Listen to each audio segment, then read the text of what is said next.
चल रहा है तुम्हारा। हम बीसी करने के बाद जा रहे हैं। स्टार्ट वीडियो तो नहीं करना।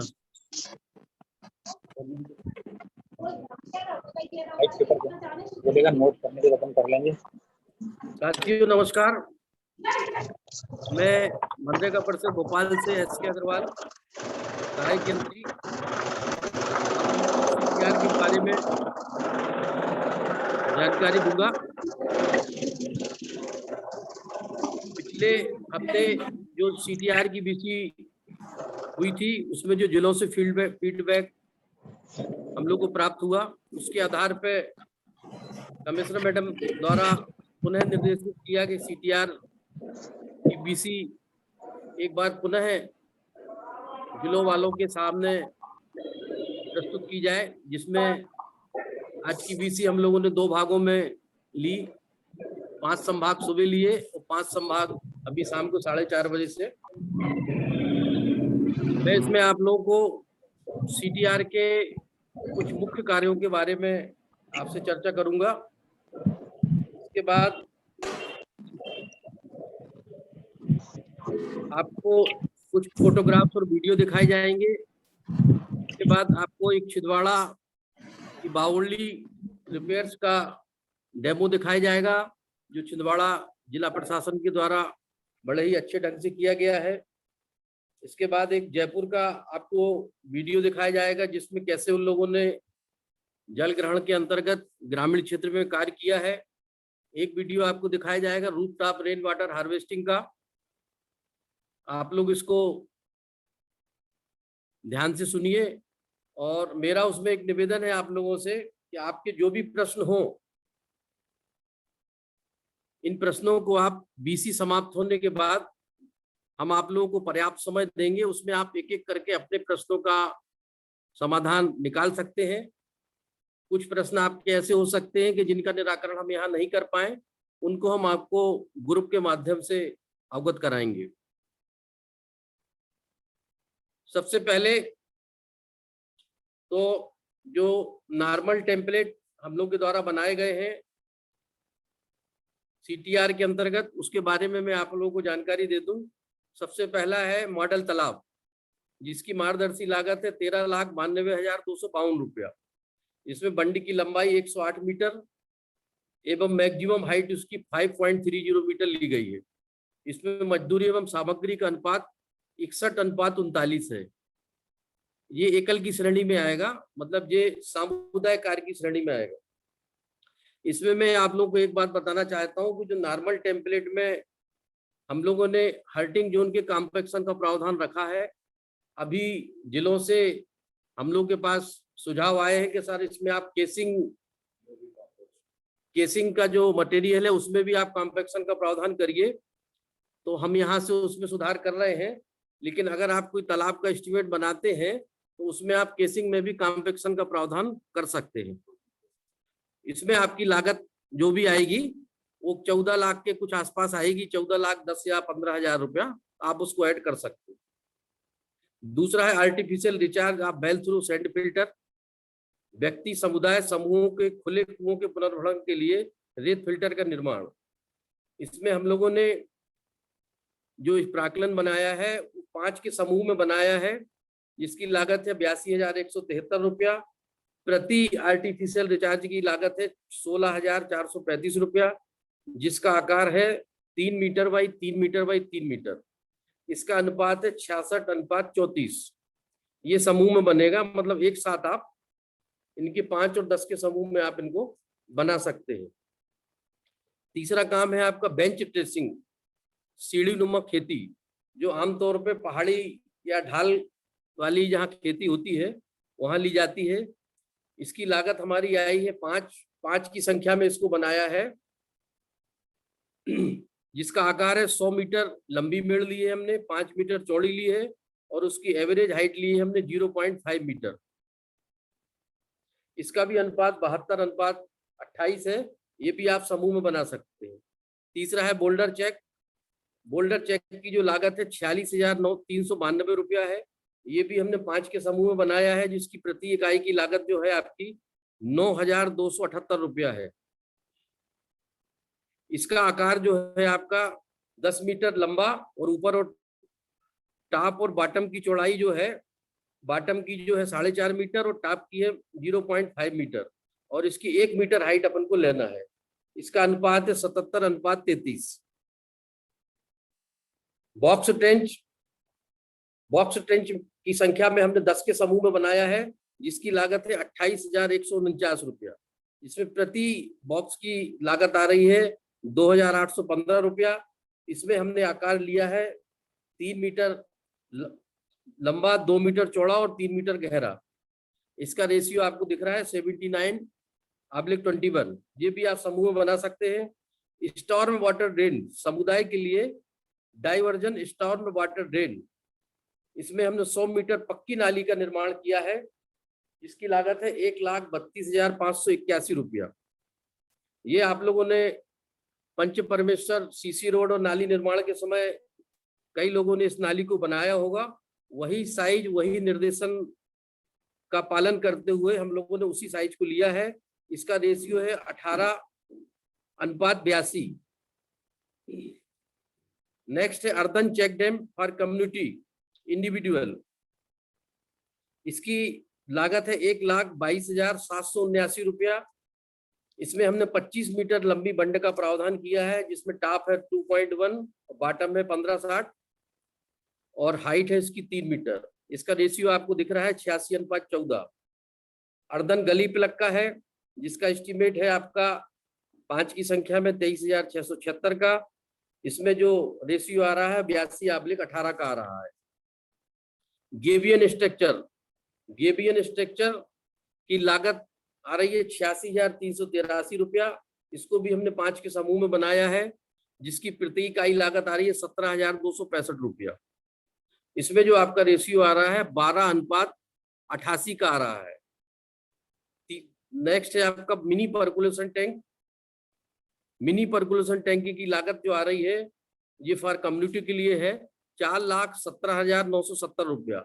इसकी क्षमता है 4,000 घन मीटर और इसमें रेशियो आ रहा है आपका 74:26 का। Construction of fisheries pond for community, समुदाय के लिए मत्स्य पालन तालाबों का निर्माण, जिसकी लागत है 1,31,114 रुपया। इसकी क्षमता है 1,000 घन मीटर की।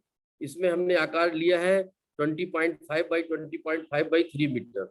इसका अनुपात है आपका 73/27। स्ट्रेगर टेंच छितरे हुए टेंच का निर्माण, ये 1 हेक्टेयर के उसमें एरिया में हम लोगों ने लिया है, जिसकी लागत है 40,375 रुपया। इसमें 221 नंबर पे 3 मीटर बाई 0.5 बाई 0.5 मीटर की खड्डी आपको खोदना है पहाड़ी क्षेत्र में, जिसका अनुपात है आपका 82/18। ड्रेनेज इन वाटरलॉक्ड एरिया, सतह निकाय तंत्र, इसकी लागत है आपकी 47,573 रुपया प्रति इकाई। इसमें आपका जो रेशियो आ रहा है 83/17 का आ रहा है। रिचार्ज पिट, व्यक्ति समुदाय के लिए पुनर्भरण गड्ढों का निर्माण, इसको भी हमने 5 की संख्या में लिया है, जिसकी लागत है 92,073 रुपया।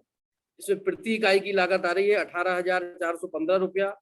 इसमें भी हमने 3 बाई 3 बाई 3 मीटर की पिट्स का निर्माण किया है, जिसका रेशियो है 60:40।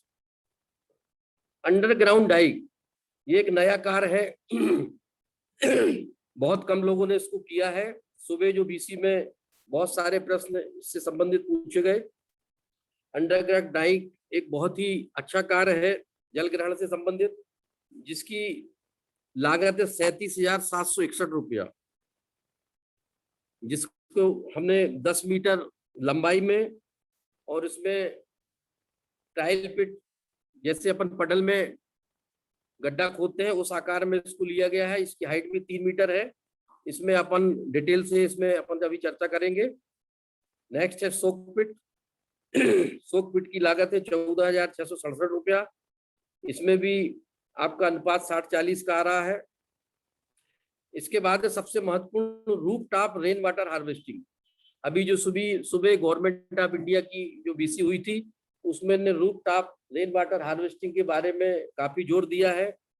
और roof top rain water harvesting testing के बारे में मैं आप लोगों को बताना चाहूंगा कि 2016 में प्रमुख अभियंता ग्रामीण यांत्रिकी सेवा के माध्यम से सभी कार्यपालन यंत्री महोदय को इसके सर्कुलर और निर्देश जारी किए गए थे, जिसमें उनके प्राक्कलन, ड्राइंग और उसमें पूरी डिजाइन ड्राइंग सभी का समावेश है।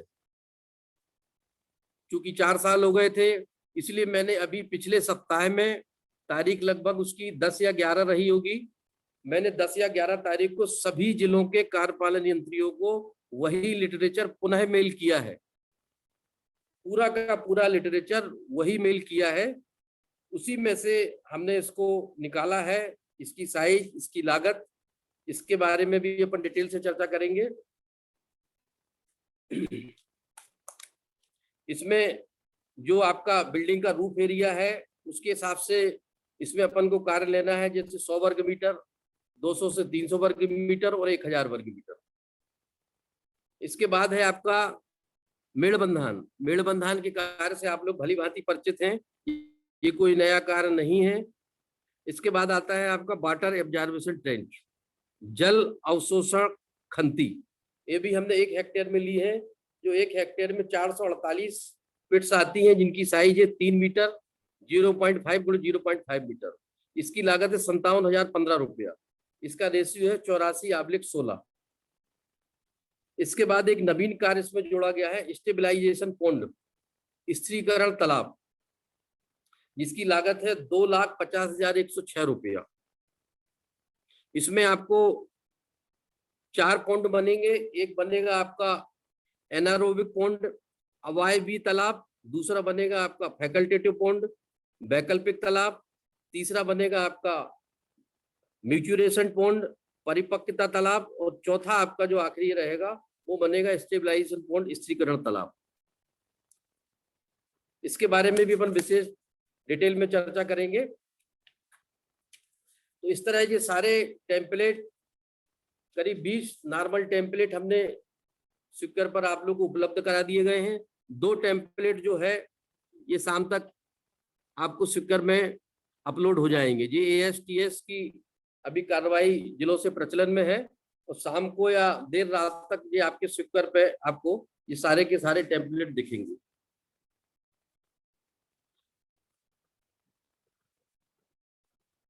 अब अपन मुख्य कार्यों के बारे में चर्चा करेंगे। बाकी पूरा जो 96 पेज का जो लिटरेचर है, ये हमने परिषद के पत्र क्रमांक 6249 दिनांक 12/4/2021 को सभी जिलों को भेजा गया है।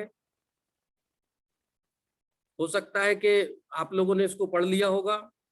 CTR का प्रमुख उद्देश्य जल संरक्षण एवं संवर्धन है।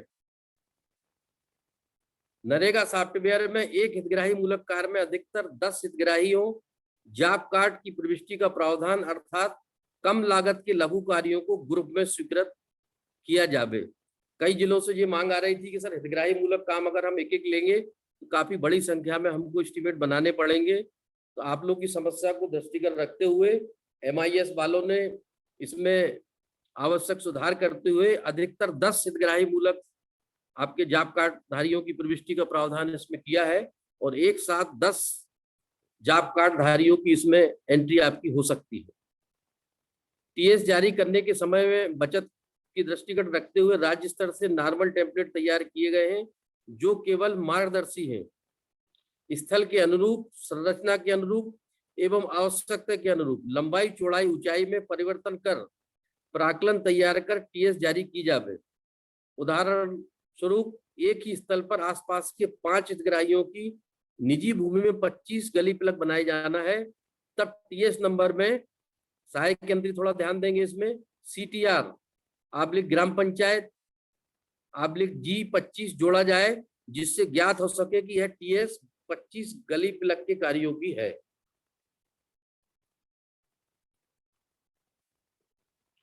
चलिए, पहला आपका शुरू होता है artificial recharge of well through sand filter. ये कोई नया काम नहीं है, आप सभी लोगों ने इसको किया है। ये 262 की जो आपकी मनरेगा के अंतर्गत अनुबंध कार्यों की सूची है, उसमें 207, 209 एवं 210 पर दर्ज है।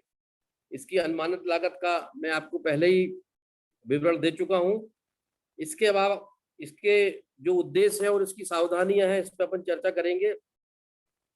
Artificial recharge of well through sand filter का प्रमुख उद्देश्य बारिश के पानी को जमा कर उसे भूमिगत जल के पुनर्भरण के लिए कुएं तक ले जाना है। इसकी ऊपरी सतह पर जाली अथवा खजूर के पत्तों की चटाई ढकने से उसमें गाद अथवा कचरा प्रवेश नहीं कर पाता है। इन गड्ढों को खोदने के पश्चात तुरंत फिल्टर मीडिया से चित्रानुसार, नेक्स्ट स्लाइड चित्र की बता दो, चित्रानुसार भर दिए जाएं, अन्यथा इसमें बारिश का पानी अथवा निस्तार का गंदा पानी जमा होकर मच्छर पैदा करेगा, अन्यथा दुर्घटना की संभावना भी बनी रहेगी। इस संरचना का उपयोग पाइप की आवश्यकता अनुसार लंबाई का प्रावधान करते हुए आप रूफटॉप रेन वाटर हार्वेस्टिंग में भी कर सकते हैं। ये देखिए जो आपको जो चित्र दिखाया गया है, इसमें 3 मीटर बाई 3 मीटर का आपने रिचार्ज पिट बनाई, जिसमें आपने बोल्डर, मेटल और सैंड एक निश्चित समान ऊंचाई में आपने फिल किए और उसके बाद एक पीवीसी पाइप से आपने इसको कुएं में जोड़ दिया। जब आप इसको रूफटॉप रेन वाटर हार्वेस्टिंग में उपयोग करेंगे तो आपका रिचार्ज पिट से एक पाइप आपकी बिल्डिंग तक जाएगा और वो rooftop rain water harvesting through artificial recharge of sand through filter के रूप में आपका काम करने लगे। मतलब इसमें आपको पाइप की लंबाई भर आपको बढ़ानी पड़ेगी, तो ये आपका दोनों जगह आपका उपयोग हो जाएगा। ये बहुत सिंपल काम है और ये सभी आप लोगों ने किया होगा और बहुत सी जगह इसको देखा भी होगा। इसमें कोई विशेष तकनीक इसमें नहीं है। दूसरा, बॉक्स ट्रेंच। बॉक्स ट्रेंच जो है ये 262 कार्यों की सूची में सरल क्रमांक 242 पर अंकित है। इसकी लागत और इकाई के बारे में हम आपको बता चुके हैं। अब इसका थोड़ा अपन विवरण की तरफ ध्यान देंगे। बॉक्स ट्रेंच का मुख्य उद्देश्य रेन वाटर को ज्यादा से ज्यादा पानी जमीन में परकोलेट करना है, जिससे जमीन में नमी बनी रहेगी एवं भूमि कृषि योग्य एवं उपजाऊ होगी। पहाड़ी क्षेत्रों में इसका आकार स्ट्रेटा के अनुरूप लिया जा सकता है। तकनीकी दृष्टि से यह विधि खेतों में रन ऑफ के संरक्षण की तकनीक है। इस संरचना को संलग्न चित्र में दर्शाया गया है। चित्र बढ़ा देना। जब खेतों में फसल लगी होती है तो बेकार बहने वाले पानी की मात्रा काफी कम होती है और गैर चुने खेतों में अधिक मात्रा में पानी बहकर बाहर निकल जाता है। इन कुइया कुंडियों को खेत में उस जगह बनाया जाना चाहिए जहां से बरसात का पानी खेत के अंदर आता है और खेत से बाहर निकलता है। इन संरचनाओं की गहराई 3 से 5 मीटर, गुलाई, व्यास अथवा डायमीटर गोलाई 2 से 3 मीटर। इन कुइया कुंडियों की तल में यदि कच्चा पत्थर, रेत या बजरी मिलती है तो वहां परकुलेशन की संभावना काफी अच्छी रहती है और जमीन में वाटर रिचार्ज अधिक से अधिक होता है। इनकी आकृति गोल, चौकोर या किसी भी प्रकार की आप ले सकते हैं, जैसा कि आपको चित्र में दिखाया है। आप चौकोर भी ले सकते हैं, रेक्टेंगुलर भी ले सकते हैं और गोल भी ले सकते हैं। ये आपके हितग्राही के ऊपर निर्भर करता है तो वो किस आकार की वहां पर पिट से खोदना चाहता है। आमतौर पे अगर छोटे छोटे उसके खेत है तो अगर आप एक अप स्ट्रीम साइड में और एक डाउन स्ट्रीम साइड में अगर 2 पिट भी अगर आप खोद देंगे तो उसको बहुत फायदा मिलेगा। इसमें पिट्स की दूरी भी आपको दी गई है, उसी के अनुसार आप इसको फील्ड पे कार्य कर सकते हैं। Next, earthen check dam for community and individual. Earthen check dam मतलब मिट्टी का बांध।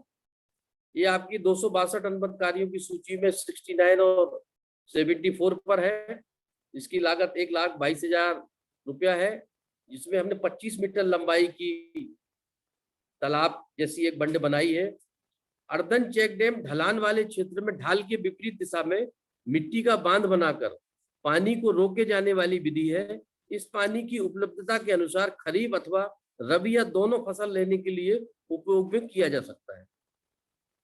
अर्धन चेक डैम का बेसिन जहां तक हो समतल होना चाहिए, जिससे कि बंडे कम ऊंचाई के बंडे में अधिक भराव हो सके। बंड की ऊपर की ऊंचाई h/5 + 1.5, जैसा कि आपको चित्र में दिखाया गया है। प्राकलन में आप देखेंगे कि हमने इसमें टॉप बंड की ऊपर की चौड़ाई 2.10 मीटर ली है और h जो है उसकी हाइट है 3 मीटर। 3 मीटर के हिसाब से हमने इसमें टॉप बंड की ऊपर की चौड़ाई 2.10 मीटर निकाली है और उसी के हिसाब से हमने इसका नॉर्मल टेम्पलेट बनाया है। इसमें देखिए आपका स्लोप भी दिया गया है, डाउन स्ट्रीम में 3:1 का, अप स्ट्रीम में 1.5:1 का। इसके अनुसार आप इसका निर्माण कर सकते हैं। इसमें आप थोड़ा सा, जब आप मिट्टी डालते हैं तो थोड़ा सा हल्का सा अगर कॉम्पैक्शन कर दें तो ये पानी में आपका कोलैप्स नहीं होगा। और इसमें 3 मीटर अगर आप बनाते हैं तो इसका FTL आप 2 मीटर तक ही रखिए और उसके अनुसार आप पानी निकास की या वेस्टुअर की का प्रावधान कर लीजिए ताकि आपका स्ट्रक्चर सुरक्षित रहे।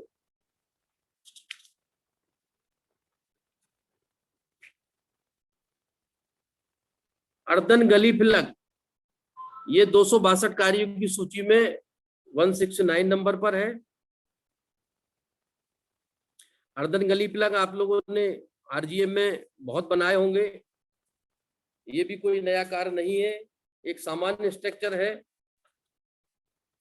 जैसा कि अपन नाम से ही समझ में आ रहा है, अर्धन गली प्लग, इसमें मतलब जो छोटे छोटे नाले रहते हैं रिज एरिया में, उसमें आप मिट्टी के बांध या छोटे छोटे मिट्टी के बांध से गली प्लग कर देते हैं ताकि पानी की गति को अपन धीमा कर सके और वो पानी जो पर्कुलेट होकर जमीन के नीचे जाता है वो उससे आसपास की भूमि में नमी बनी रहती है और उससे आसपास के किसानों को भी फायदा होता है।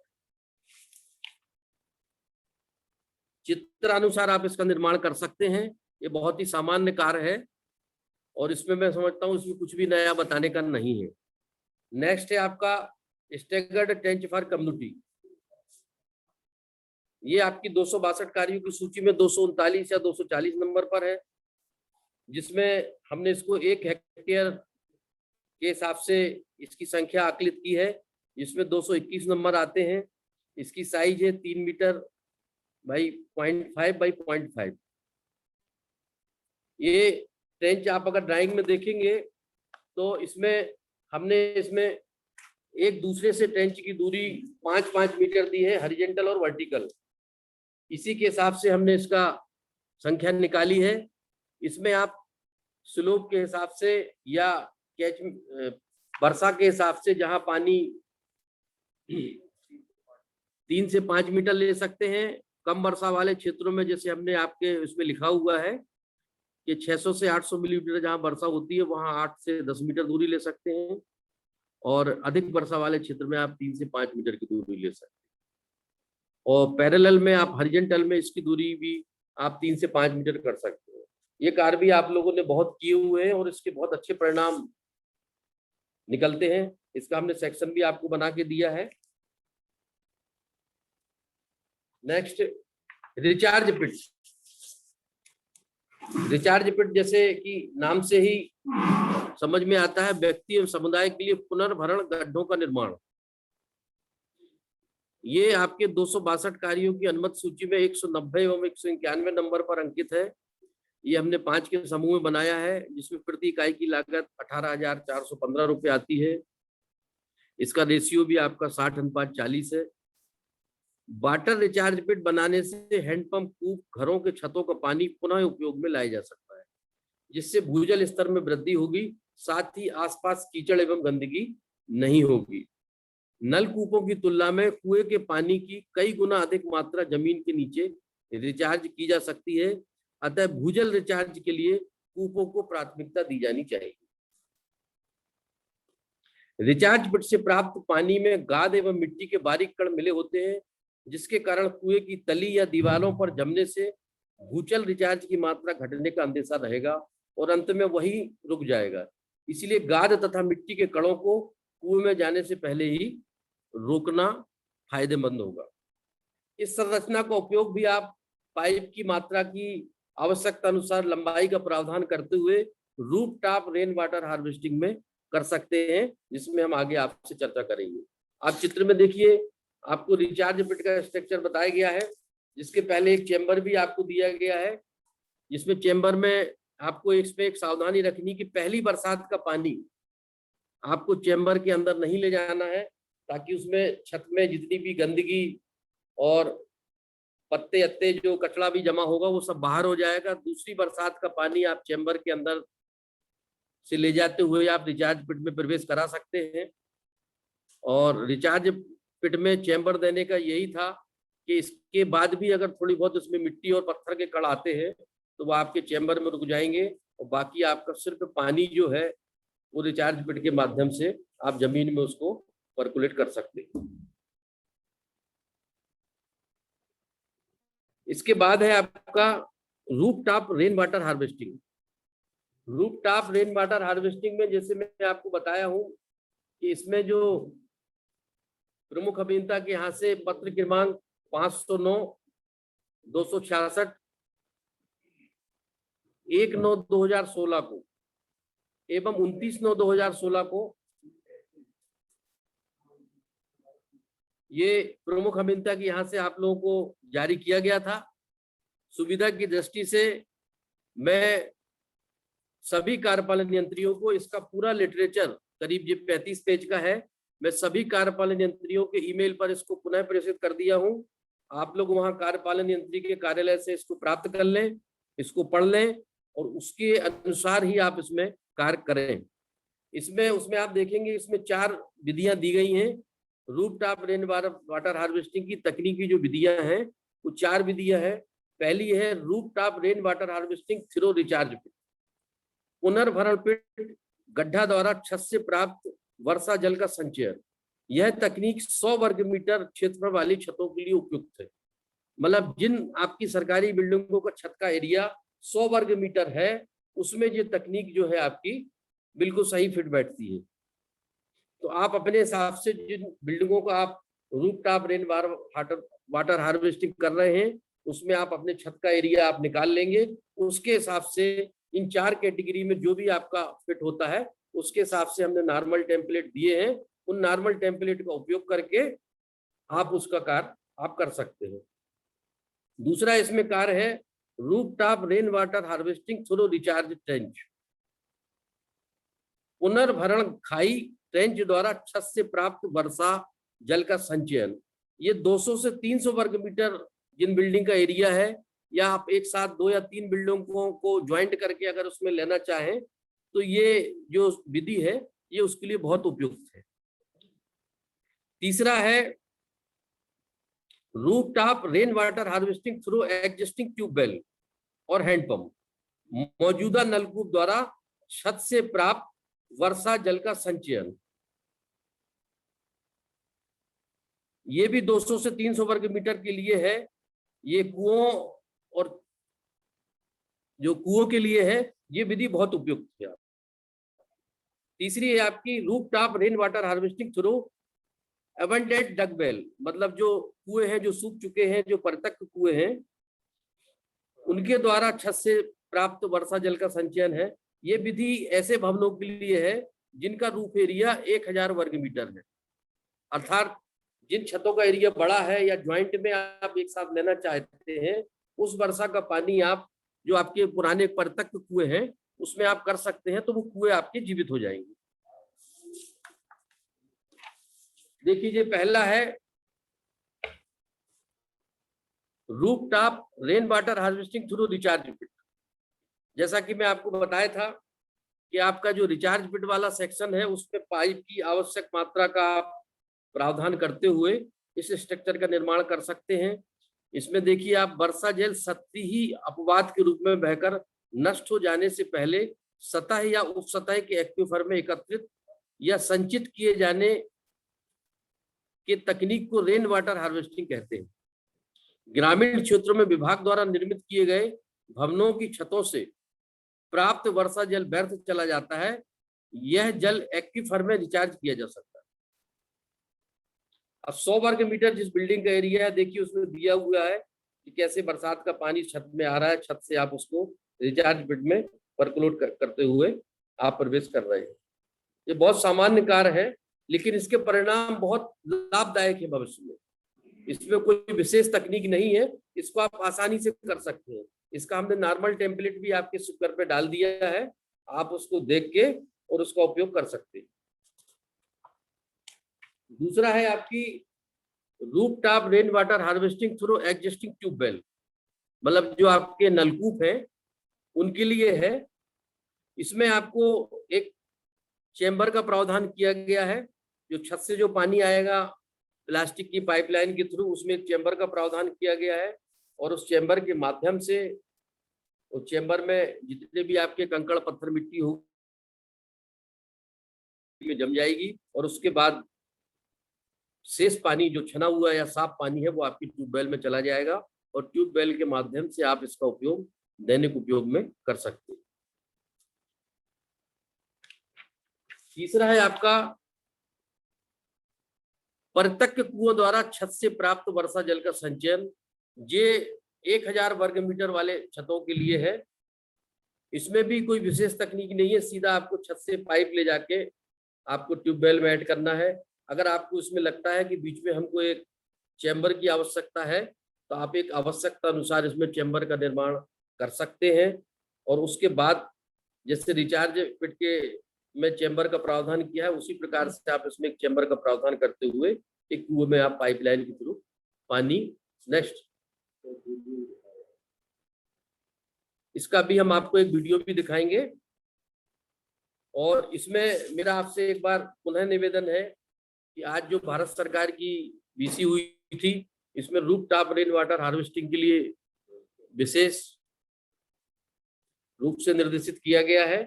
तो मेरे को उम्मीद है कि आप लोग इसमें अधिक से अधिक संख्या में, बल्कि जितनी भी आपकी ग्रामीण क्षेत्र में भवन है उन पूरों में आप रेन वाटर हार्वेस्टिंग का स्ट्रक्चर बनाते हुए कार्य करेंगे। इसके बाद है आपका स्टेबलाइजेशन पॉन्ड, स्थिरीकरण तालाब। ये एक नया कार्य है, अच्छा कार्य है। इसके लिए हम लोगों को स्वच्छ भारत मिशन से एक गाइडलाइन प्राप्त हुई थी स्टेबलाइजेशन पॉन्ड, उसी के आधार पर और उनके नियम निर्देशों का समावेश करते हुए हमने इसका नॉर्मल टेम्पलेट बनाया है जिसकी लागत 2,50,000 रुपया है। इसमें आप चित्र में देखेंगे, थोड़ा नेक्स्ट स्लाइड कर देना। चित्र में देखेंगे आप इसमें 4 पॉन्ड बनेंगे। पहला पॉन्ड जो बनेगा आपका वो बनेगा एनारोबिक पॉन्ड, अवायवीय तालाब। दूसरा पॉन्ड बनेगा आपका फैकल्टेटिव पॉन्ड, वैकल्पिक तालाब, इसकी साइज भी इसमें दी गई है। तीसरा बनेगा आपका मैच्योरेशन पॉन्ड, परिपक्वता तालाब।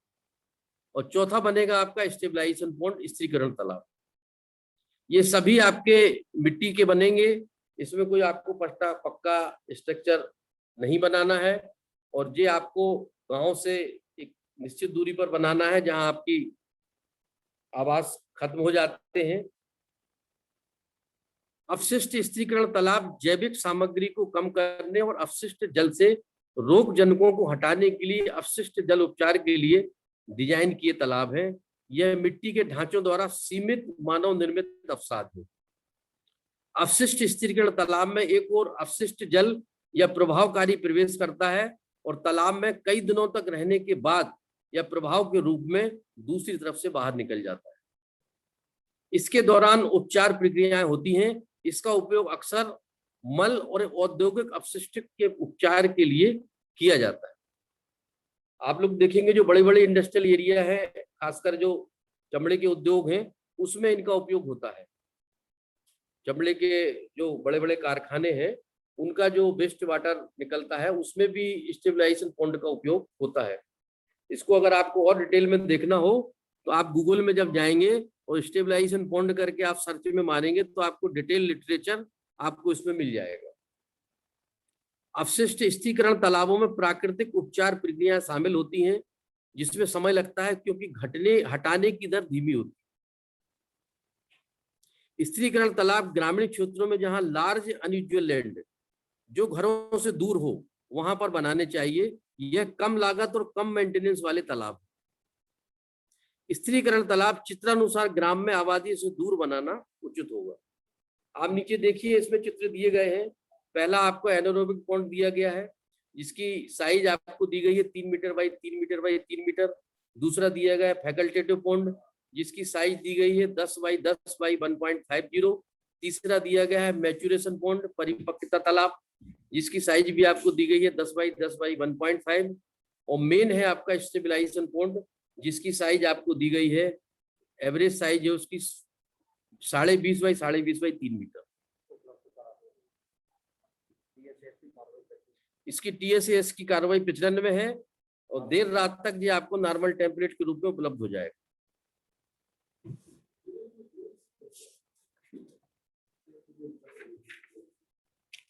इसके बाद आता है भूमिगत डाइक। ये एक नया कार्य है। ये हो सकता है आप लोगों के कुछ साथियों ने इसको किया हो। अंडरग्राउंड डाइक, भूमिगत डाइक, ये मनरेगा की अनुमोदित 262 कार्यों की सूची में 250 नंबर पर अंकित है। इसके नॉर्मल टेम्पलेट की अनुमानित लागत 37,209 रुपये आई है, जिसमें सामग्री का रेशियो है 54/46। भूमिगत डाइक मिट्टी का एक ऐसा बांध है जो जमीन के नीचे स्थित परागम्य परतों से बहने वाले पानी को रोकता है। मतलब जमीन के नीचे जो पानी आपका परतों लेयर में बहता है, उस पानी को ये रोक लेता है। जमीन के नीचे पत्थर, रेत व अन्य पदार्थ अलग अलग परतों में स्ट्रेटा में पाए जाते हैं। इनमें से कुछ परतें जलयुक्त होती हैं तथा इन्हीं जल परतों का पानी हमें कुएं में उपलब्ध होता है। जो कुएं में आपको झील उपलब्ध होती है, वो इन्हीं परतों से आपको मिलती है। भूमिगत डाइक इन जल परतों में पाए जाने वाले पानी के प्रवाह को अनचाही दिशा में रिसने से रोकती है। अगर अंडरग्राउंड डाइक आप बना देंगे तो फिर पानी आपका कहीं भी नहीं बहेगा, उस सिर्फ आपका स्ट्रीम में, अपस्ट्रीम में ही जाएगा। और अपस्ट्रीम में जितने भी आपके कुएं और नलकूप वगैरह है, वो सब रिचार्ज हो जाएंगे आपको, जिससे पानी अपना रास्ता बदलकर आसपास के कुओं में प्रवेश करने के लिए बाध्य हो जाता है। भूमिगत डाइक जमीन के अंदर एक ऐसा बांध है जिसके द्वारा रोका हुआ पानी किसी भी खेत को नहीं डुबोता है। मतलब इसके बनाने से कोई भी खेत डूब क्षेत्र में आपका नहीं आएगा और ना ही इसके पानी का बाष्पीकरण होता है, क्योंकि जो पानी की जमीन के नीचे रहता है, इसलिए जो भाप बन के भी नहीं उड़ पाता है। नाले में जहां भूमिगत डाइक या भूमिगत बंधान बनाना हो, उस नाले के दोनों किनारों के बीच की दूरी कम से कम होनी चाहिए। जैसा कि अपन स्टाफ डैम में लेते हैं कि जहां अपन को कम चौड़ाई मिलती है और जो किनारे ठोस रहते हैं, वहीं अपन स्टाफ डैम का निर्माण करते हैं। वही फार्मूला यहाँ पर लागू होता है। अधिक से अधिक 3 मीटर गहराई तक की ही खुदाई की जाए। मतलब मैक्सिमम आपको 3 मीटर डेप्थ तक इसकी पडल खोदना है। इसमें हमने ऊपर की चौड़ाई 1 मीटर और नीचे की 60 सेंटीमीटर दी है। जैसे आप स्टाफ डैम में और पुलियों में की बनाते थे अपस्ट्रीम और डाउन स्ट्रीम में, उसी तरह के से ये आपकी ये बनेगी। और ये आपकी ये मिट्टी से भर जाएगी, जैसे आप पडल भरते हैं तालाबों में। यदि इस गहराई पर काली मिट्टी अथवा हार्ड स्ट्रेटा नहीं मिलता है, मतलब 3 मीटर के बाद भी अगर आपको काली मिट्टी और हार्ड स्ट्रेटा नहीं मिलता है, तो आमतौर पर यह कार्य नहीं लेना चाहिए। क्योंकि अगर यहाँ पे 3 मीटर के नीचे भी अगर आपको रेत या बजरी मिलेगी, तो वो 3 मीटर के नीचे से आपका पानी परकुलेट होके डाउन स्ट्रीम में चला जाएगा। निर्माण स्थल पर यदि कम ठोस चट्टान मिलती है, तो इन संरचनाओं को बनाने में लागत कम आएगी। और अगर आपको काली मिट्टी या हार्ड स्ट्रेटा मिल जाता है, तो इसकी लागत भी कम आएगी और इसके परिणाम भी आपको अच्छे मिलेंगे। रिसाव रोकने के लिए काली मिट्टी के परत को ठोस बनाने की आवश्यकता होती है और अनेक बार इस परत के चारों तरफ पॉलीथीन LDPE की चादर के रूप में परत बिछाई जाती है। मतलब एक ये काली पन्नी जो रहती है, काली पन्नी को बिछाने के बाद अपन पडल की फिलिंग करेंगे। मतलब जो आप गड्ढा खोदेंगे 3 मीटर गहरा, इसमें हमने प्राकलन में पॉलीथीन का भी प्रावधान किया हुआ है। सिक्कर में आपके पॉलीथीन के रेट हैं, और पॉलीथीन को बिछाने के बाद ही आप उसमें मिट्टी का भराव, काली मिट्टी का भराव जैसे अपन पडल में करते हैं गीली करके और गोले बना के, उस तरीके से आप इसमें कर सकते हैं। इसमें आप चित्र में देखेंगे, इसमें प्रत्येक डाइक के ऊपर हमने एक नाला की चौड़ाई के बराबर एक बोल्डर चेक का भी प्रावधान किया हुआ है, जिससे आपका सरफेस वाटर जो है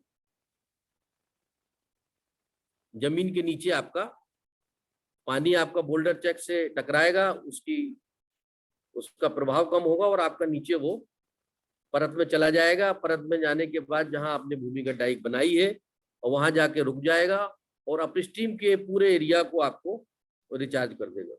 अब देखिए, इसलिए इसमें लिखा है कि ये किसी के किसान के खेत को भी नहीं डुबाएगा। अगर आप खेत के किनारे पे बनाते हैं, अगर कोई किसान कहते हैं साहब यहाँ मत बनाइए हमारा खेत डूब जाएगा, तो आप उसको अच्छे से समझा सकते हैं कि ये पूरी प्रक्रिया जमीन के नीचे होती है और उसमें किसी का खेत नहीं डूबता है। तो एक ये बहुत अच्छा काम है, और इसको मैं चाहता हूं कि इसको बहुत बड़ी तादाद में आप लोग इसको करें। अभी हमारे कमिश्नर मैडम के भी इसमें निर्देश है कि अधिक से अधिक अंडरग्राउंड डाइक का काम आप लोग को लेना है, और ये बहुत अच्छा काम है।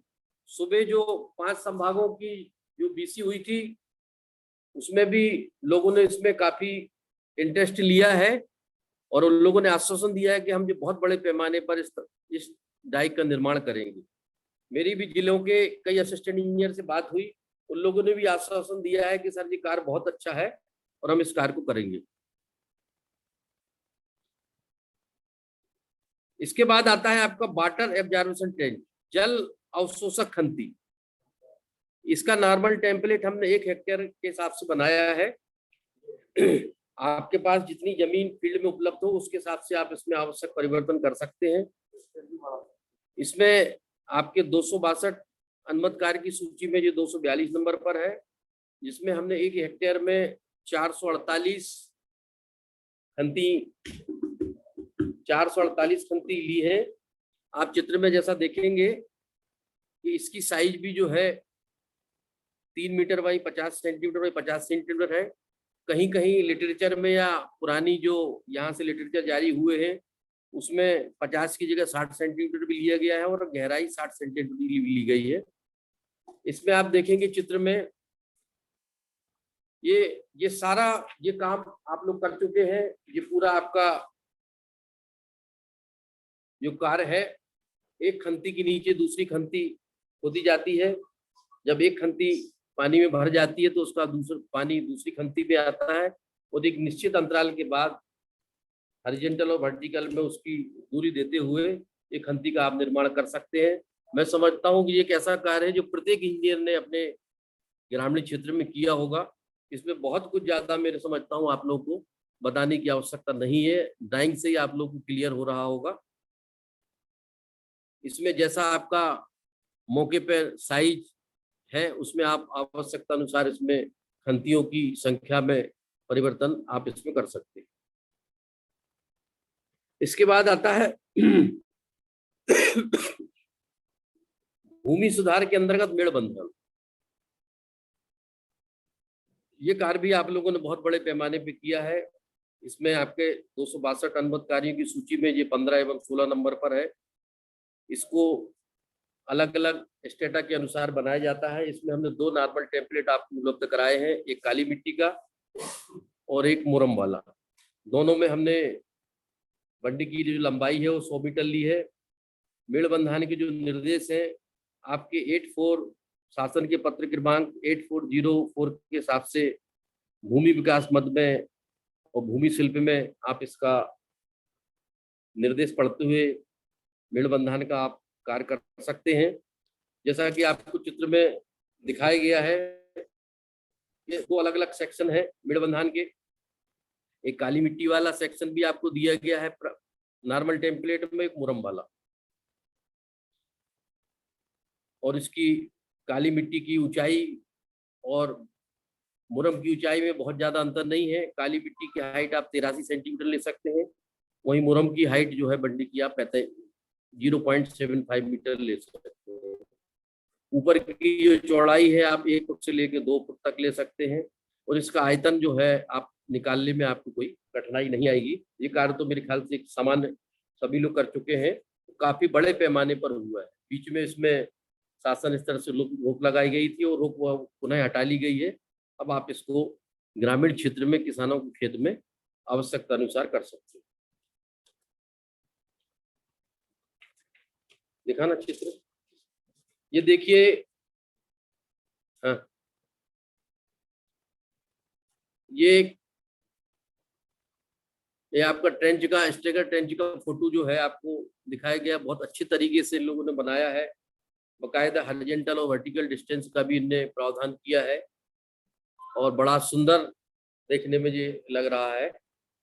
ये अपने एमपी का ही है, क्योंकि जो ग्रुप से लिया है इसलिए उसमें नाम नहीं आ पाया था। ये अब संभवतः मुरैना या खरगोन का है शायद। ये देखिए, इसमें 2 चित्र दिए गए हैं। बहुत अच्छा कार्य, सराहनीय काम किया है। और इनने मिट्टी को जो एक्सकेवेटेड सॉइल है इसको डाउन स्ट्रीम में डाला है। ये डाउन स्ट्रीम में आप इसमें कुछ भी जंगली पेड़ पौधे लगा सकते हैं जो बरसात में आपके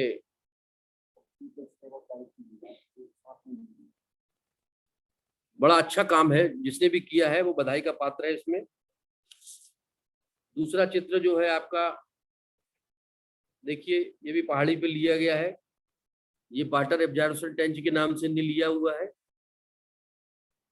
ये कार्य इनका रनिंग में है अभी, और ये जब पूरी पहाड़ी पर ये खोद लेंगे तो इसके भी बहुत ही सार्थक परिणाम आप लोगों को देखने में मिलेंगे। इसके बाद आप लोगों को एक वीडियो दिखाया जा रहा है जो जयपुर का है। इसमें एक जलविद है माननीय लक्ष्मण सिंह जी।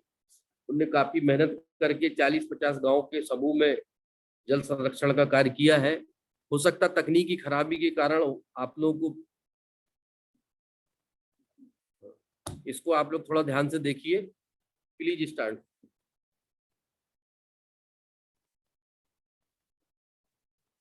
गांव का विकास गांव सा हुआ है, शहर सा नहीं।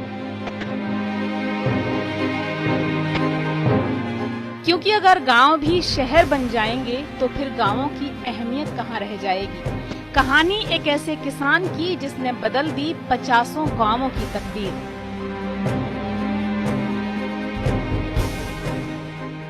लोग जिस हाल में मरने की दुआ करते हैं, मैंने उस हाल में जीने की कसम खाई है। ये शायरी उस शख्सियत के हौसलों का परिचय कराती है जिसने 4 दशक में अपने गांव के वारे न्यारे कर दिए। नाम है लक्ष्मण सिंह। जीवन के 60 बसंत पूरे कर चुके लक्ष्मण सिंह ने पानी की बचत के लिए एक ऐसी तकनीक इजाद की कि इजराइल जैसा देश भी उनका मुरीद हो गया। दुनिया भर में खेती के क्षेत्र में इजरायली तकनीकों का दबदबा है, लेकिन लक्ष्मण सिंह की इजाद की हुई चौका सिस्टम तकनीक को आज इजराइल भी अपना रहा है। जयपुर से करीब 80 किलोमीटर दूर लापोड़िया गांव आज फसलों से लहलहाता है। पशु, पक्षी, इंसान सब समान हक से इस गांव की धरती पर बसेरा करते हैं और पानी 40 से 50 फीट पर मिल जाता है। गिर नस्ल की गायों का तो जैसे गढ़ है ये गांव, जहां का दूध जयपुर शहर तक जाता है। किसान सस्ती फसलें पैदा करता है। कम पानी में चना, जौ और मूंग की अच्छी खेती होती है। हर किसान महीने का 50,000 रुपया आसानी से कमाता है। एक ऐसा खुशहाल गांव जहां किसान आत्महत्या नहीं करता, साथ मिलकर चलता है, अपना पेट भरता है और शांति से जीवन व्यतीत करता है। जानते हैं क्यों? इसलिए क्योंकि इस गांव का विकास गांव सा हुआ है, शहर सा नहीं। मतलब तो आप समझ ही गए होंगे। वैसे ये शब्द हैं लक्ष्मण सिंह के, जिन्हें इस गांव को खुशहाल बनाने का श्रेय जाता है। हरा भरा खुशहाल किसानों से भरा पूरा ये गांव एक वक्त में सूखे से प्रभावित था। न फसलें होती थी, न पशु जीते थे। पानी की इतनी किल्लत कि इंसान भी कंठ सुखाने कुएं के भीतर उतरते थे। जो सह रहे थे सो रह रहे थे और जो सहने में अक्षम थे वो पलायन कर रहे थे। लेकिन एक युवा के हौसले और विश्वास ने लापोड़िया गांव का चेहरा बदल दिया। 4 दशक पहले लक्ष्मण सिंह ने इस गांव को खुशहाल बनाने के सफर की शुरुआत की।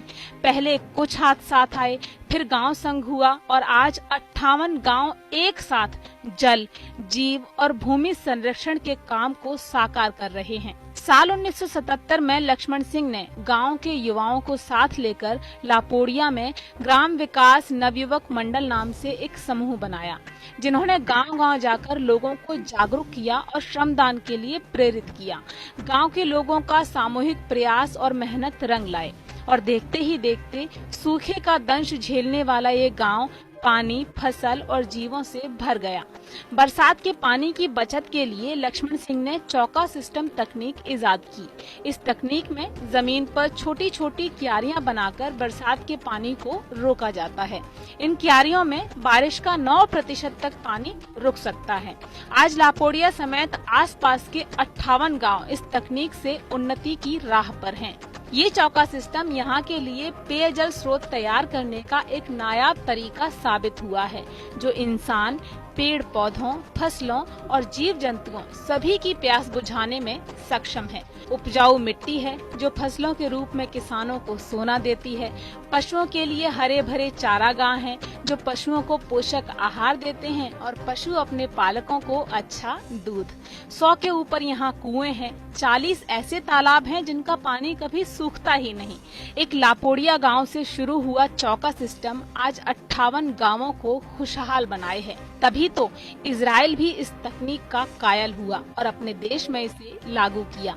लापोड़िया गांव की इस तरक्की के सूत्रधार लक्ष्मण सिंह रहे, लेकिन ये सब संभव हुआ सामूहिक प्रयासों और गांव वासियों के श्रमदान और सहभागिता से। पानी की बूंद बूंद के महत्व को समझने और सहेजने वाला ये गांव हर साल सामूहिक जल यात्रा निकालता है और आसपास के तमाम गांवों को पानी बचाने के लिए जागरूक और प्रेरित करता है। फक्र होता है ना ये देखकर, ये सुनकर कि जिस देश की तकनीकों को देखकर दुनिया के दूसरे देश खेती कर रहे हैं, उस देश को अपनी चौका सिस्टम तकनीक सिखाने लक्ष्मण खुद इजराइल गए और उन्हें कुदरती पानी बचाने का हिंदुस्तानी तरीका सिखाया। लक्ष्मण सिंह के विश्वास की इस कहानी पर जाते जाते मुझे फिर चंद लाइनें याद आती हैं कि जो तूफान में पलते जा रहे हैं वही दुनिया बदलते जा रहे हैं।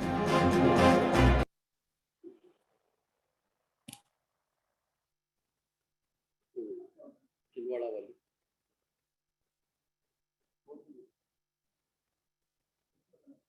छिंदवाड़ा वाले को बोल दूंगी। अपना बताओ। ग्रुप टॉपर इसको बंद करना पड़ेगा।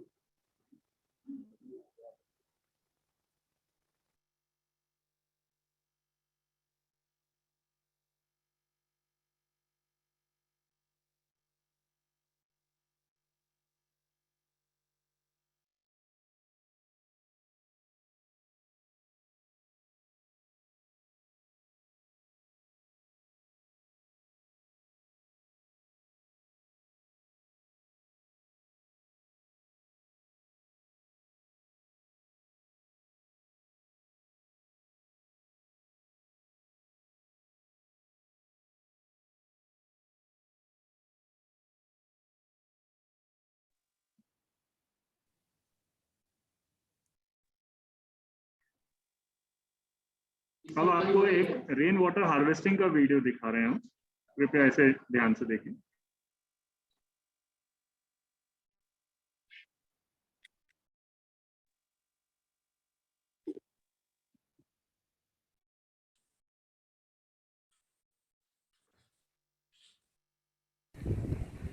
ये आंगनवाड़ी भवन जवासा में ग्रुप वाटर हार्वेस्टिंग स्ट्रक्चर के लिए छत पर ये आंगनवाड़ी भवन जवासा में ग्रुप वाटर हार्वेस्टिंग स्ट्रक्चर के लिए छत पर 2 आउटलेट जहाँ छत का स्लोप होता है वहाँ से उन दोनों को कनेक्ट किया।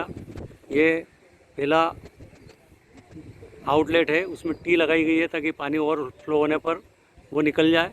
यदि कचरा वगैरह सिस्टम में फंस गया तो छत में पानी नहीं भरे और उसका निकासी बराबर हो जाए। दूसरे आउटलेट से भी पाइप उतारा गया, दोनों को कनेक्ट करके छज्जे से पाइप हम नीचे की ओर ले करके आए हैं।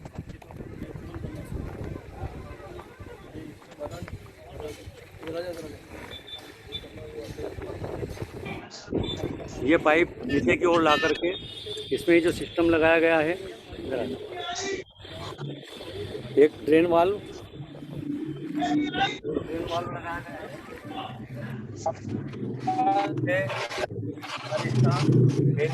दूसरी बारिश का पानी निकालते हैं जो ड्रेन होकर के चला जाता है, बह के चला जाता है। यदि पहली और दूसरी बारिश में गंदा पानी आता है इस ड्रेन वाल्व से निकाल दिया जाता है। और यदि हमको ट्यूबवेल में पानी नहीं डालना है तब भी इस वाल्व को खोल के निकाल दिया जाता है। जब हम पक्का हो जाए, इंश्योर हो जाए कि साफ पानी हमारा ट्यूबवेल में जाएगा तो इस वाल्व को खोला और इसके माध्यम से पानी इसमें होकर के ये पाइप में ट्यूबवेल की ओर बह रहा है। इसके बाद ट्यूबवेल के पहले एक फिल्टर लगाते हैं।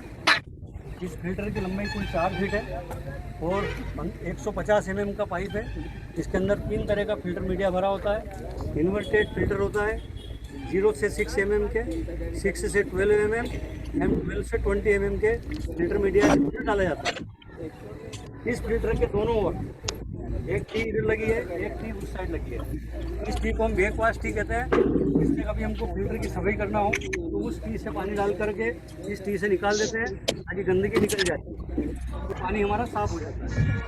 इसके बाद फिल्टर के बाद हमने 2 सिस्टम लगाए हैं। एक ये टी लगाई है, इसको बोलते हैं इंस्पेक्शन टी, ताकि बारिश के अंदर जब हम पानी ट्यूबवेल में डाल रहे हैं तो ये हम श्योर करते हैं कि इसमें गंदा पानी ना जाए, और उसको गंदा पानी जा रहा है तो इसमें कलर उसका चेंज दिखे तो हम तत्काल इस वाल्व को बंद करेंगे और पानी जाना बंद कर देंगे। इसके बाद इसका ट्रीटमेंट करते हैं कि इसमें से हम पानी मोटर का पाइप डालेंगे, पानी इसमें डालेंगे और बैक वाश टी से निकाल देंगे तो ये इन्वर्टेड फिल्टर की जो गंदगी है, मिट्टी जमी है, वो साफ़ हो जाएगी। क्योंकि ज़्यादा दूसरा कचरा आने की संभावना इसलिए नहीं रहती है, इस फिल्टर के अंदर 3 जाली लगी है, दोनों साइड में लगी है और 2 बीच में लगी है जो फिल्टर मीडिया को मिक्स नहीं होने देती है। दूसरा, इस इंस्पेक्शन टी से यदि हम एक उपयोग और कर सकते हैं कि हमको ट्यूबवेल में पोटेशियम परमैंगनेट डालना है या सोडियम हाइपोक्लोराइड डालना है तो इसके माध्यम से डाल करके और ट्यूबवेल में भेज सकते हैं। अब ट्यूबवेल में कनेक्ट कैसे करें? ट्यूबवेल में इस पाइप की गोलाई का केसिंग के अंदर एक कटर से, अब यदि लोहे का है तो गैस कटर से कटेगा, यदि पाइप प्लास्टिक का केसिंग है तो फिर वो किसी भी अपने स्क्रू ड्राइवर से किसी से भी छेद करके काटा जा सकता है। वो इसकी गोली का काटने के बाद इसमें केवल टच करके एमसील से लगा के इसको पैक कर देना चाहिए ताकि कोई गंदगी इसके माध्यम से अंदर न जाए। अब आपको दिखाते हैं कि इंस्पेक्शन टीम में पानी कैसा जा रहा है।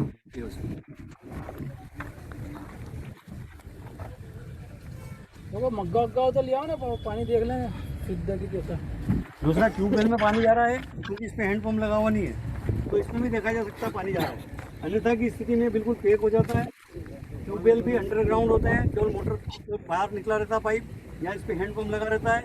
इस कारण हम जा रहा है कि नहीं जा रहा देख पाते हैं, तो इससे हम इसका चेक करते हैं कि पानी अंदर फ्लो होकर जा रहा है कि नहीं जा रहा। दूसरी चीज़ कि ये हमारी 60 वर्ग मीटर की छत है, मतलब 600 स्क्वायर फीट छत हो गई लगभग।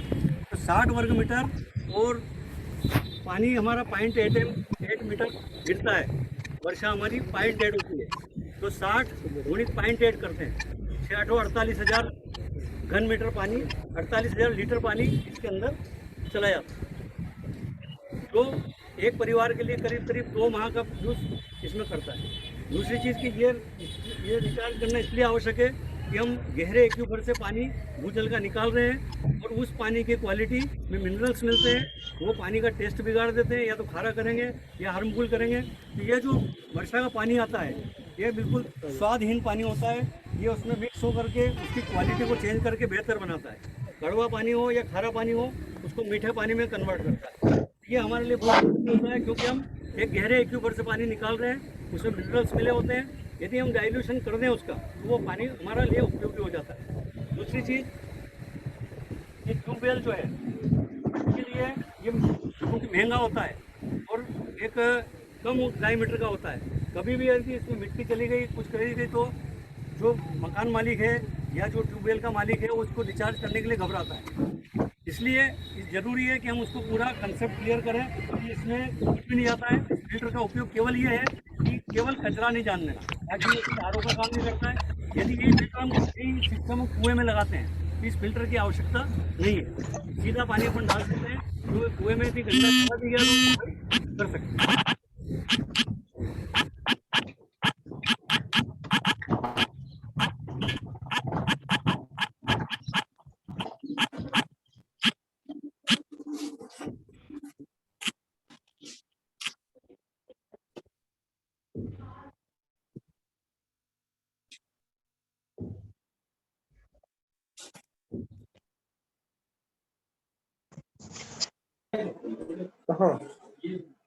अपने टेबल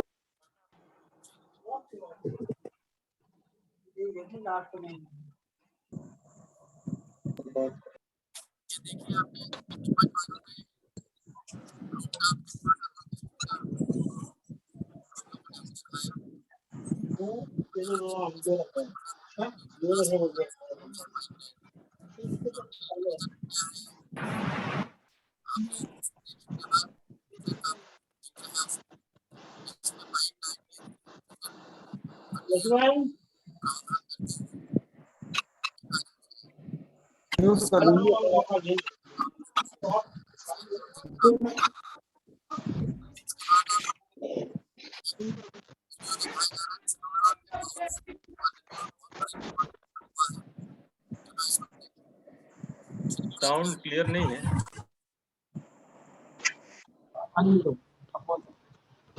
छिंदवाड़ा से शुरू करें क्या? हाँ, शुरू करिए छिंदवाड़ा प्लीज।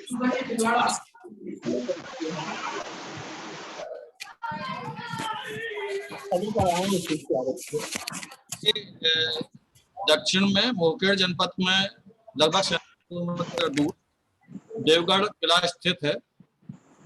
इसकी तराई में बहुत सारी बावलियां हैं, सैकड़ों की तादाद में हैं। नेक्स्ट करें प्लीज,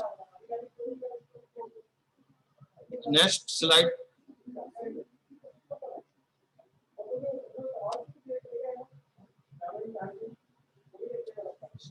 ये 16वीं शताब्दी में गौड़ शासकों द्वारा निर्मित किया गया था। भारतीय पुरातत्व सर्वेक्षण का संरक्षित स्मारक है। नेक्स्ट, इसकी तराई में ये बावली का मैप है, जो एक नदी के किनारे विभिन्न प्रकार की बावलियां इसमें यहाँ पे पाई गई हैं। ऐसी एक कहावत है कि देवगढ़ में 800 की और 900 बावलियां थी। वर्तमान में तो उसमें से हम कुछ बावलियों को कैच द वाटर रन के तहत इनका जीर्णोद्धार ले रहे हैं, जो परंपरागत जल संरक्षण और जीर्णोद्धार की श्रेणी में आता है। वर्ष 2021 में हमने कुल 13 बावलियों को लिया था। Next please. ये बावड़ी का जो परिभाषा है उसमें आप देख सकते हैं, बावड़ी सीढ़ियों से बनी ऐसी संरचना है जिसमें सीढ़ियों के माध्यम से नीचे उतरकर जल स्रोत तक पहुंचा जाता है, और ये जल प्रबंधन की बहुत प्राचीन परंपरा है। नेक्स्ट, इसमें विभिन्न प्रकार के चतुष्कोणीय, गोलाकार, अष्टभुजी एवं आयताकार विन्यासों की बावड़ियां हैं। इनमें मध्य भाग तक पत्थरों और ईंटों का से पक्का और ठोस निर्माण किया गया है। कुछ एक में अधिक मंजिल के निर्मित बावड़ियां भी हैं, जिसमें अनेक दरवाजे, सीढ़ियां, दीवारें तथा आने जाने के बैलबूटे, झरोके, मेहराब आदि बने हुए हैं। नेक्स्ट, इनकी खोज जो मैंने पूर्व में बताया था कि जनश्रुति में ऐसा कहावत है कि 800 कुएं और 900 बावड़ियां छिंदवाड़ा जिले के इसमें पाई गई थी। जिला प्रशासन छिंदवाड़ा ने नवंबर 2019 में इन बावड़ियों एवं कुओं की खोज करवाना प्रारंभ किया। इन क्षेत्रों में बावड़ियों की श्रृंखलाबद्ध तरीके से पाते हैं। 10 वर्ग किलोमीटर के क्षेत्र में लगभग 51 बावड़ियां और 14 कुएं मिले हैं। अभी जो खोज की गई थी उसमें इतने अभी हमने प्राप्त किए हैं। नेक्स्ट, ये जीर्णोद्धार के आप कुछ पिक्चर्स देख सकते हैं। इसमें अनुमानित जो 51 बावड़ियों 14 कुएं जो हमने खोजे थे, उसमें से जीर्णोद्धार के लिए 51 बावड़ी हमने लिया है 251 लाख की लागत से, जिसमें श्रमिकों का अभी तक भुगतान राशि 49 लाख हो चुकी है और सामग्री और मजदूरी का जो अनुपात है 41 और 59 का है। इसमें हमने परंपरागत जो सुर्खी माटर है, जो आप देख रहे हैं, सुर्खी माटर से इसलिए इसको लिया गया है कि पूर्व में वो सुर्खी माटर से बनी हुई थी, उसी की पॉइंटिंग या टिप से इनको संरक्षित करके उसी अनुरूप किया गया है, जिससे कि वो पूर्व परंपरा निर्भर होती रहे। नेक्स्ट, ये परिणाम विश्लेषण है कि पहले उसका कैसा स्वरूप था, बाद में इसमें कैसे हमने पूरा तैयार किया गया। कुल 19-20 में हमने 13 बावलियां ली थी, 21-22 में 38 बावलियां इन पर काम हम लोग कर रहे हैं। इन जल संरचनाओं का प्राचीन भारतीय जल प्रबंधन प्रणाली में महत्वपूर्ण स्थान माना जाता है। जितने भी बावलियां हैं एक नदी के समानांतर नियमित अंतराल से चल रही हैं। बावड़ियों के कैचमेंट का ट्रीटमेंट भी हम अलग से कर रहे हैं, जिसमें जो विभिन्न प्रकार के जल संवर्धन संरक्षण स्ट्रक्चर हैं उस पूरे कैचमेंट एरिया में भी कराया जा रहा है। नेक्स्ट, ये पूर्व और वर्तमान में जो बनी हुई बावड़ियां हैं, इसमें अलग अलग बावड़ियों का विस्तार पूर्वक इसमें वर्णन है, जो आप चित्र में देख पा रहे होंगे। नेक्स्ट, ये उसी बावड़ी से एक किसान ने पूरा ये नंदन फलोद्यान का कार्य किया है, जो उसमें काफी सफलतापूर्वक 203 लाख रुपए उसके प्रतिदिन की इनकम हो रही है। नेक्स्ट, ये बूंदेलाल की बावड़ी है, ये आप खुद देख सकते हैं कि कैसी स्थिति थी जो खोज के पूर्व थी और वर्तमान में उसको जो स्वरूप दिया गया और उसमें पानी भी उपलब्ध है, ये इस प्रकार पूरी तैयार कर ली गई। नेक्स्ट, ये भजनलाल की बावड़ी के नाम से प्रसिद्ध है और बहुत सुंदर स्ट्रक्चर है, आप देख सकते हैं। इसमें डबल स्टोरी टाइप का एक पूरा बना है और जो सीढ़ियों की संरचना है वो चारों तरफ से है। इस प्रकार है कि एक साथ खड़ी सीढ़ी भी न रहे और क्रमशः उसके जल के सतह तक पहुंच सके। तो इसमें भी आप बिफोर और आफ्टर रेनोवेशन देख सकते हैं कितना सुंदर इसका पूरा जीर्णोद्धार के पश्चात विन्यास पूर्ण किया गया है। ये चोर बावड़ी कहलाती है, बहुत प्रसिद्ध बावड़ी है वहाँ की। इसको भी जो बिल्कुल जीर्ण शीर्ण खंडहर थी और रेनोवेशन के पश्चात उसको तैयार किया गया है और उसमें पर्याप्त मात्रा में पानी, इतना पानी है कि इसमें लगभग पूरे एक शहर को सप्लाई की जा सकती है, इस तक पानी इसमें पाया है। पानी का जो क्वालिटी है वो हमारे सीओ साहब स्वयं उसको वहाँ से मंगवाते हो, पीते हैं, अपना स्वच्छ और वो है, उसका टेस्ट भी कराया है हम लोगों ने, तो सारे पैरामीटर्स में उचित पानी पाया है। नेक्स्ट, ये बाबूराम की बावड़ी है, इसका भी बिल्कुल कुछ नामो निशान भी मिट गया था, उसको रिनोवेट करके इस स्थिति में पहुंचा दिया गया। नेक्स्ट, ये एक और बावड़ी अभी जिस पर काम चल रहा है, ये पहले स्थिति ये थी और वर्तमान में इस स्थिति तक क्या निर्माण इसमें हो चुका है। तो इस प्रकार जो हमारे 13 बावड़ी लगभग हम कंप्लीट कर चुके हैं, बाकी अभी 38 बावड़ी में और हमारा काम चल रहा है। नेक्स्ट, ये कुछ हमारे पेपर और प्रेस मीडिया और प्रिंट मीडिया ने इसमें कवरेज किया था, तो इसमें ये पूरा काम हुआ है। नेक्स्ट, ये आप उसमें विस्तार से देख सकते हैं। कुल मिलाकर जल संरक्षण संवर्धन के क्षेत्र में ये एक अद्भुत और इनोवेटिव तरीका यहाँ पे हम लोगों ने छिंदवाड़ा में जिला प्रशासन के माध्यम से प्रारंभ किया था। उसके बाद फिर जिले में अन्य बावड़ियाँ भी जितनी हैं उनको भी हम इसी तरह से खोज कर उनका भी सभी का रिनोवेशन करा रहे हैं और जल संरक्षण के इस क्षेत्र में ये महत्वपूर्ण भूमिका अदा कर सकती हैं। इसके साथ यदि जहाँ जहाँ बावड़ियाँ हैं उनके आसपास यदि हम और अन्य जो गतिविधियां हैं जल संरक्षण संवर्धन की हैं वो गतिविधियां में ले रहे हैं, तो इनसे इनमें हमेशा पानी रहेगा जहाँ तक देवगढ़ की बावड़ियाँ का है, बावड़ियों का प्रश्न है, देवगढ़ की बावड़ियों में हमेशा अब पानी उपलब्ध रह रहा है। इस पूरी बरसात अभी भी हम लोग देख रहे हैं, अभी भी उतना ही पानी है जो पूर्व में बरसात के समय उपलब्ध था। तो ये काफी हेल्पफुल रहेगा उस पर्टिकुलर क्षेत्र के लिए, जल संरक्षण संवर्धन के क्षेत्र में। धन्यवाद।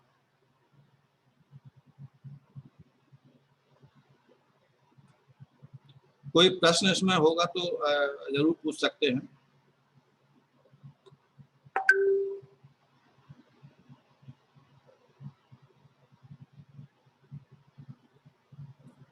धन्यवाद गुप्ता जी।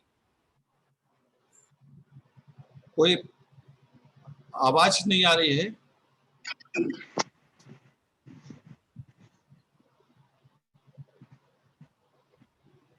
गुप्ता जी धन्यवाद, बड़ा अच्छा आपने। आवाज नहीं आ रही है सर। हेलो, अरे पूछना बावड़ी को, पूछे का बावड़ी। बाकी लोग अगर कोई एक सब्जेक्ट प्रश्न पूछ रहे हैं तो बाकी लोग म्यूट हो जाए ताकि उनकी आवाज पहुंच सके। और प्रश्न आप इत्मीनान से पूछिए, हम आपको पूरा समय देंगे। और जो मान के चलिए कि आपके इस ग्रुप में अमेश्वर मैडम भी अभी ज्वाइन है, चलिए अब आप लोग प्रश्न पूछिए।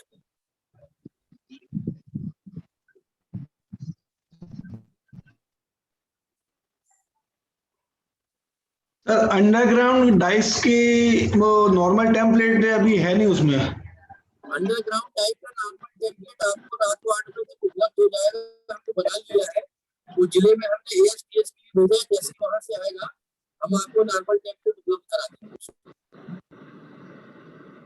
शाम तक आपको मिल जाएगा, संभवतः रात को 8 बजे तक या कल सुबह तो आपको मिल जाएगा। जी सर, थैंक यू। सर निवेदन था, सागर से बोल रहा हूँ। हेलो। हाँ बोलिए। हेलो आपकी आवाज। सर, ये बावड़ी का एस्टिमेट मिल जाएगा क्या? बावड़ी का एस्टिमेट इसलिए नहीं मिलेगा कि बावड़ी आपकी मरम्मत रिपेयर वाली है और अलग अलग साइट की है। रिपेयर का आप कोई भी नॉर्मल टेम्पलेट यहाँ से लेकर आ रहे हैं, रिपेयर का आपको वहीं पे साइट विजिट करके आपको बनाना पड़ेगा। जी जी जी सर, जी सर। उसका वास्तविक एस्टिमेट बढ़ेगा वहां से आपका। रिपेयर का कोई भी नॉर्मल टेम्पलेट पे आपको एस्टिमेट उपलब्ध नहीं है। इसमें ये समझना चाहते हैं कि उस एस्टीमेट में कौन कौन से आइटम प्रोवाइड किए हैं। कौन से एस्टीमेट? छिंदवाड़ा से इसमें थोड़ा सा इंटरप्ट कर रहा हूँ। बावड़ी का एस्टिमेट आपको उपलब्ध हो जाएगा, लेकिन वो पर्टिकुलर साइज आपके उसने हिसाब से कि आपको वहीं पे तैयार करना पड़ेगा, क्योंकि रेनोवेशन की हर बावड़ी का अलग अलग क्षेत्रफल रहता है, अलग अलग उसकी डिजाइन रहती है। हाँ, कौन कौन से आइटम लिखिए, जरूर आप जाएंगे। एक और सागर से एन के विश्वकर्मा यही बोल रहा हूँ। इन रेनोवेशन के कार्यों में एएस किस स्तर से कराई गई है? जैसे मान लो कोई रेनोवेशन का कार्य 10 लाख का है, रेनोवेशन के अधिकार के मामले में तकनीकी स्वीकृति का जो लेटर निकला है उसमें सभी पूरा डिटेल समावेश है, किसके अधिकार है उसमें लिखा हुआ है कि कार्यपालक एजेंसी को 10 लाख तक की तकनीकी स्वीकृति के अधिकार है रेनोवेशन।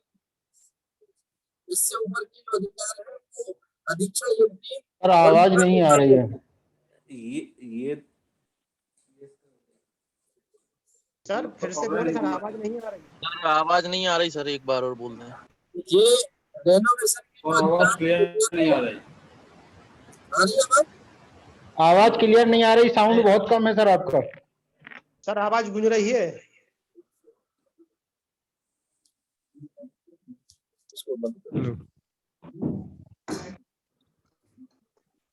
ठीक है, बोलिए।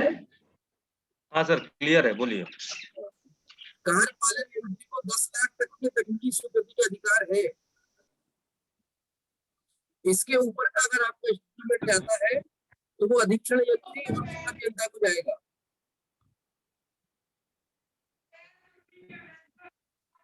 तुम करो अधिकतम अधिकारी अरे बात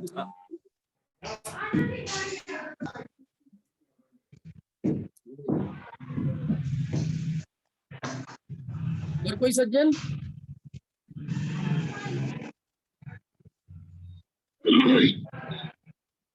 सर एक दीपांकर हेलो सर, ये एब्जॉर्प्शन ट्रेंच है जो, ये प्लेन जगह पर लेना है कि मतलब थोड़ा सा ढालू जगह चाहिए इसमें? फिर से बोलिए, आपकी आवाज नहीं आ रही।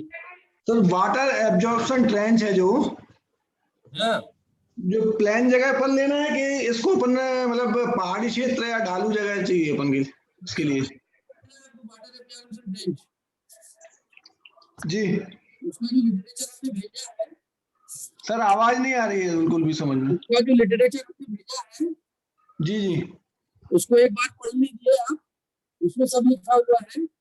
हाँ। ठीक है सर, थैंक यू। ये समान ऊंचाई पे आपको होता है। वाटर एब्जॉर्प्शन ट्रेंच आपको पहाड़ी में समान ऊंचाई पे, जैसे देखिए हमने डायन में आपको बताया था, उसी के हिसाब से आपको कार्य करना है इसमें।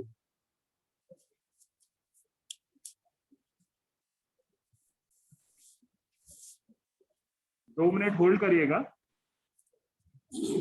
आवाज की समस्या का निराकरण कर रहे हैं।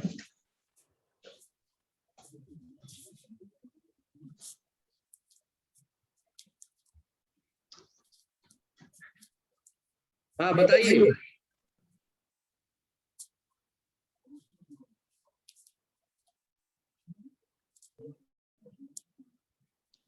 और कोई प्रश्न हो तो आप कर सकते हैं।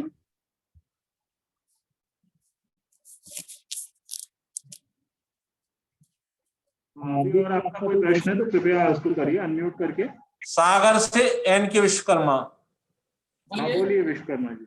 ये निवेदन है कि रेनोवेशन और मरम्मत दो अलग कार्य हैं कि एक ही माना जाए उनको?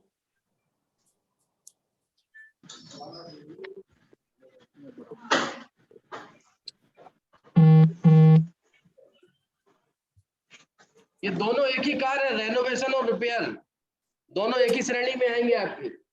जी जी सर विवेक केशरवानी, सब इंजीनियर बात कर रहा हूं सर।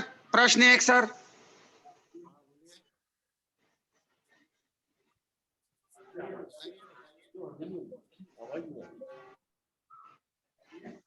हेलो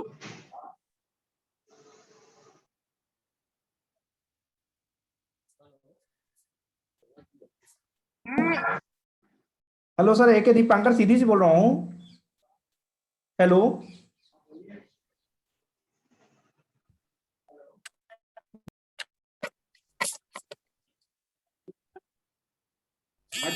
बोलिए प्लीज। हेलो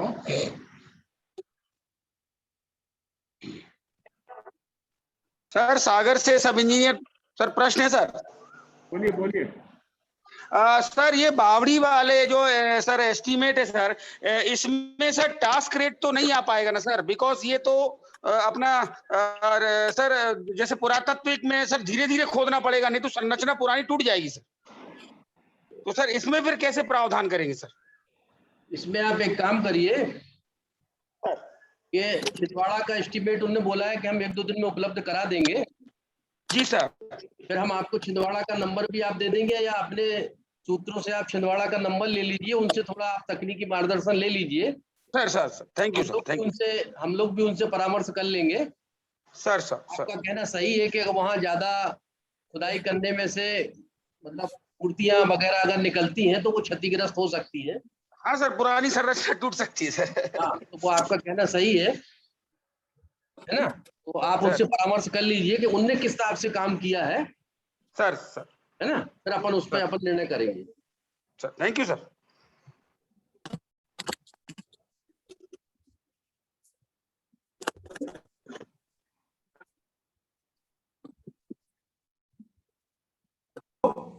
सर, मैं एक दीपांकर सीधी से बोल रहा हूँ। बोलिए। सर जैसे हम हितग्राही मूलक समूह में तो एस्टिमेट बना देते हैं सर ये रिचार्ज पिट की, लेकिन जो सामुदायिक मूलक है उसको सिंगल सिंगल करना पड़ेगा कि एक समूह में लेना पड़ेगा सर? नहीं, सामुदायिक में आपको सिंगल सिंगल लेना पड़ेगा। Yes sir, thank you sir.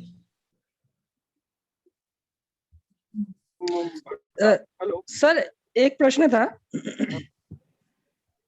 Hello. हाँ बोलिए बोलिए। सर वो जो अंडरग्राउंड डाइक है, नाले पे कितनी कितनी दूरी पे लेना पड़ेगा? देखिए वो आपने बहुत अच्छा प्रश्न किया है। जी सर। वो एक्चुअली जो आप 3 मीटर गहराई ले रहे हैं जी, उसका स्लोप आपका जमीन का क्या है उसके हिसाब से आपकी निर्भर होगा। मतलब जी सर, डाउन स्ट्रीम में या अप स्ट्रीम में आपका जमीन का स्लोप क्या है। आप अगर 3 मीटर गहराई तक लेते हैं तो जी सर, आपको एक्चुअली मौके पे जाके ही उसकी दूरी तय करनी पड़ेगी, नहीं तो आपको भूमि का ढाल वहां पे लेना पड़ेगा। जी जैसे सर, आप कोई स्टाफ डैम वगैरह बनाते हैं, जी सर, आप नाला लेवल जब लेते हैं, जी जी नाला लेवल में लंबाई के हिसाब से आपको नाले का स्लोप पता चल जाता है। जी सर, ठीक है ना, उसी के जी से आपको डाइक से डाइक की दूरी आपको निर्धारित करनी पड़ेगी। जी सर, धन्यवाद सर, थैंक यू।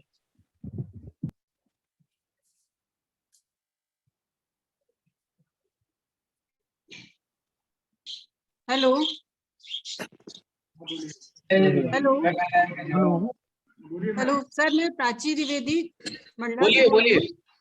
हूँ। सर एक्चुअली मैं ये कहना चाह रही थी कि ये जो कैसदारेन का हम कार्यक्रम चला रहे हैं, रिच टू वैली कॉन्सेप्ट के आधार पर जो चलता है, तो इसमें सर एक बहुत बड़ा एरिया जो है वो फॉरेस्ट में आता है, रिच पोर्शन का। तो यदि हमें ऐसे फॉरेस्ट एरिया में काम करने की वहां से एक स्टैंडिंग परमिशन मिल जाती है, जो कच्चे काम होते हैं, मतलब boulder check dam, gully plug, छोटे छोटे पर्कुलेशन टैंक, तो हम एक ज्यादा बड़ा एरिया कवर कर पाते, क्योंकि अभी फॉरेस्ट एरिया में हम बिल्कुल काम नहीं कर पा रहे हैं और एक बहुत बड़ा मैक्सिमम एरिया रिच पोर्शन वो फॉरेस्ट एरिया में चला जा रहा है। तो मतलब वहां से हम रेन वाटर रोक नहीं पा रहे हैं, फिर सीधे हमारे पास जो टाउन्स में आता है पानी वो बहुत ज्यादा आ जाता है। तो क्या ये संभव है कि भोपाल से कोई स्टैंडिंग ऑर्डर फॉरेस्ट डिपार्टमेंट के लिए निकल जाए कि कच्चे काम जो है हम फॉरेस्ट एरिया में ले सकें बिना एनओसी लिए? आपका प्रश्न मैडम अच्छा है जी। वैसे आमतौर पे फॉरेस्ट वाले अपने एरिया में दूसरों को अनुमति नहीं देते हैं कार्य करने की। नहीं देते सर, नहीं देते, और एक बहुत बड़ा पोर्शन जो है वो फॉरेस्ट में चला जाता है, रिच पोर्शन। लेकिन मनरेगा में एक प्रावधान है कि फॉरेस्ट की भूमि में फॉरेस्ट को भी आप एजेंसी बना सकते हैं। सर वो फॉरेस्ट एजेंसी बन के फॉरेस्ट काम कर ले, वो भी बहुत अच्छी बात है, लेकिन वहाँ काम हो जाए। तो मेरा उसमें आपसे ये कहना है कि जितनी भूमि फॉरेस्ट में आ रही है जी, आप फॉरेस्ट वालों को विश्वास में लेके उतने कार्य की एजेंसी आप फॉरेस्ट को बना दीजिए, और फॉरेस्ट एरिया के बाद का जो एरिया है उस एरिया में आप काम कर लीजिए। रही बात फॉरेस्ट एरिया, सुनिए रही आपके फॉरेस्ट एरिया में काम करने की अनुमति बाबत, तो वो आपका हमने पॉइंट नोट कर लिया है। हम उसको शासन स्तर पर विचार करके जैसे भी जो भी निर्णय होगा आपको अवगत कराएंगे। जी सर, मतलब कंडीशनल हमें परमिशन मिल जाए कि हम पक्के काम नहीं करेंगे, कच्चे काम ही करेंगे, तो भी हमें एक बहुत बड़ा मतलब एरिया खुल जाएगा हमें काम करने के लिए। ठीक है, हमने आपका पॉइंट नोट कर लिया है। शासन स्तर से उसमें जो भी पॉलिसी बनेगी हम आपको अवगत करेंगे। जी धन्यवाद सर।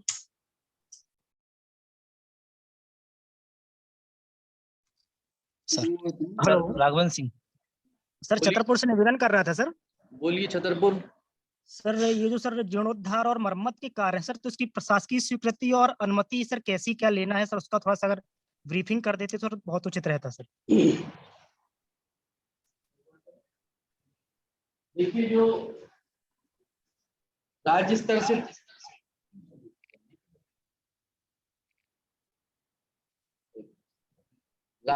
जो तकनीकी और प्रशासकीय स्वीकृति के जो अधिकार हैं जी सर, वो आप लोगों को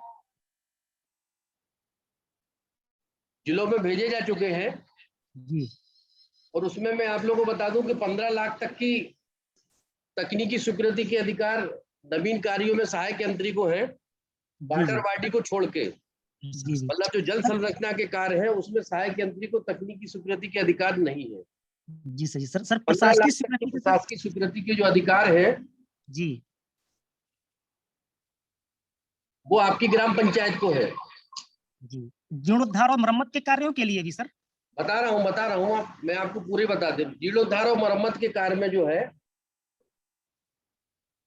50,000 तक की तकनीकी स्वीकृति के अधिकार आपके सहायक यंत्री को है और 10 लाख तक की तकनीकी स्वीकृति के अधिकार आपके कार्यपालन यंत्री को है। इसके बाद की आपकी तकनीकी स्वीकृति की जो अधिकार है वो अधीक्षण यंत्री को और मुख्य अभियंता को है। और ये आपका जो आदेश है वो हम आपको आज रात को या कल सुबह ग्रुप पे सेंड कर लेंगे, तो आप उसको पूरा पढ़ लीजिए।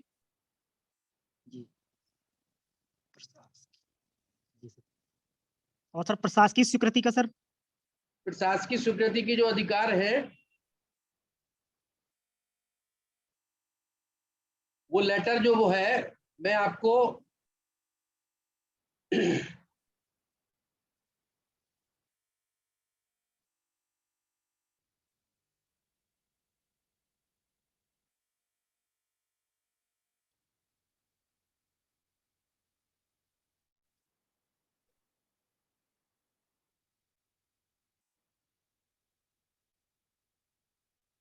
देखिए, आप ये लेटर नंबर नोट कर लीजिए सर। 7244। जी सर। ये आपके प्रत्येक जनपद में होगा 9/12/2016 का। जी सर। जो शासन के यहाँ से निकला हुआ है, इसमें लिखा हुआ है कि 50,000 तक की तकनीकी स्वीकृति के अधिकार सहायक यंत्री को है और कार्यपालन यंत्री को 10 लाख तक के हैं। जी। और इनकी प्रशासकीय स्वीकृति के अधिकार ग्राम पंचायत को 10,000, जनपद पंचायत को 50,000 और जिला पंचायत को 1 लाख और कलेक्टर को 10 लाख तक की प्रशासकीय स्वीकृति के अधिकार है इसमें। जी। पूरा लेटर आप 7244 नाम से है, इसको आप जी पढ़ सर। लीजिए जनपद से निकलवा के, और इसकी कॉपी एक अपने पास आप लोग जरूर रखिए। जी सर। मैं इस Thank you, लेटर sir. को अभी ग्रुप में शेयर कर दूंगा। Sir very thanks sir. ठीक, ग्रुप में भेज दीजिए सर। Thank you sir.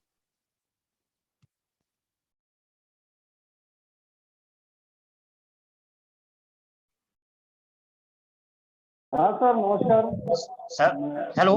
मैं सर ये TSAS वाला तुरंत अभी सेंड कर रहा हूँ सर ग्रुप में, मेरे पास है। आपने बताया, अभी कर इंद्रजीत तिवारी ए जयसी नगर से बात कर रहा हूँ। हेलो महोदय जी, प्रदीप पटेल टीकमगढ़ से निवेदन कर रहा हूँ। हेलो। हेलो। हाँ प्रदीप पटेल जी बोलिए। नमस्ते सर, मेरा ये निवेदन है सर, टीकमगढ़ जिला में सर बहुत मात्रा में सर यहाँ चंदेली तालाब है सर, चंदेला बंदेला। तो सर यहाँ पे क्या है, जो पुराने तालाब हैं क्या उनका जो पुराना स्टाइल में सर जो बड़े बड़े पत्थरों की पिचिंग है सर यहाँ पर, तो क्या है सर, जो हम जब ग्रामीण क्षेत्र में जाते हैं तो ग्रामीण लोग बोलते हैं कि यहाँ पर कुछ पानी रिस के जा रहा है। तो जो सर जो डाइक का कंस्ट्रक्शन है वो क्या हम चंदेली तालाबों के जो बंधान के किनारे से कर सकते हैं क्या, जिससे सर वो रिसाव कम हो सके? नहीं तो वो रिसाव नाले में हो रहा है क्या? नहीं सर, जो बंधान है ना सर, उनके बंधान से पीछे जो लोग ऐसा कहते ग्रामीण के चूहों वगैरह ने उनमें से बिल बना लिए हैं सर, पुराने स्ट्रक्चर है एक्चुअली में हजारों साल। बंडे पे मतलब बीफ होल्स आ गए हैं उसमें। हाँ सर, तो हम अगर अपन जो डाइक का कंस्ट्रक्शन सर बंधान के किनारे से जो अपना जो डाउन स्ट्रीम मतलब जो अप स्ट्रीम साइड है ना सर, वहां पर अगर अपन डाइक का निर्माण कर देते तो शायद वो रिसाव कुछ कम हो जाता सर। नहीं, बंधान के डाउन स्ट्रीम में आप नहीं कर सकते, अगर नाला पोर्शन में है तो आप कर सकते हो। तो सर वो चंदेला तालाब है सर, अब वो पानी तो रिस रहा है सर उनमें से। अब ये पता उनको क्या है ना, उनके बंधान के साथ भी छेड़खानी नहीं कर सकते, बहुत पुराने हैं सर बंधान। इसलिए चंदेला बुंदेला तालाब के यहाँ से निर्देश निकले हैं मनरेगा से। जी सर। और उसमें पूरा डिटेल में लिखा हुआ है कि वो तालाब 15-20 साल से पुराने होने चाहिए और उसमें 30 लाख रुपए तक के तालाब में रेनोवेशन का कार्य आप कर सकते हैं। वो लेटर आप जिले से निकलवा लीजिए, आपको अगर ना मिले तो हम उसको भी आपके ग्रुप में शेयर कर देंगे, उसको आप पढ़ लीजिए। उसमें पूरा डिटेल में लिखा हुआ है और उसमें 30 लाख तक की रिपेयर और रेनोवेशन के काम आप चंदेला बुंदेला तालाब में कर सकते हैं। सर महोदय, एक निवेदन और था, जो सर अपन आप खेत में जो कुइया बनाने का जो 3 मीटर बाई 3 मीटर का जो आपने मार्गदर्शन दिया है सर, तो उसमें सर एक ये समस्या आ सकती है कि कोई ग्रामीण मतलब जो कृषक हैं वो ये ना कहें कि सर इनमें जानवर ना गिर जाएं कहीं पर, क्योंकि 10 फुट बाई 10 फुट का गड्ढा सर बहुत होता है सर। देखिए उसमें अधिकतम लिखा है 3 से 5 मीटर। जी महोदय। है ना, और उसकी सुरक्षा के लिए संबंधित हितग्राही को ही सावधानी रखनी पड़ेगी। या तो आप उसमें कांटे लगा लीजिए या जो भी आपको खोदी गई एक्सिबिटेड सॉइल है उसको चारों तरफ आप फैला लीजिए। इसमें सरकार की सुनिए इसमें सरकार की तरफ से ऐसी कोई गारंटी नहीं रहेगी कि आपके कुआं बनने के बाद सरकार उसकी सुरक्षा करे, या आप कुआं खोदते तो सरकार उसकी सुरक्षा करे, ऐसा कोई शासन के प्रावधान में नहीं है। वो हितग्राही को स्वयं करनी पड़ेगी। जी महोदय, एक निवेदन और था, क्या है कि जो सरकार जो रेन वाटर हार्वेस्टिंग है सर, जो पुरानी शासकीय बिल्डिंग ऐसे स्कूल वगैरह है हम उन पर ले रहे हैं सर, तो उनमें सर एक खतरा ये है कि अगर उन पे हम रोक लगाकर अगर पानी रोकेंगे, एक्चुअली में उनका स्लैब है जो बहुत पुराना है, तो क्या हम उसमें जो उनके छत पर सर एक कंक्रीट डालकर सर थोड़ा सा वो भी ले सकते हैं क्या एस्टीमेट में, जो या आपने जो मानक भेजा है उसी को हम चलाएं? नहीं, छत में रिपेयर का काम आपका उनको अलग अलग एस्टीमेट बनेगा, वो बिल्डिंग रिपेयर में आएगा। जी महोदय, वो इसमें नहीं आएगा आपका। जी sir, okay sir, thank you sir, thank you.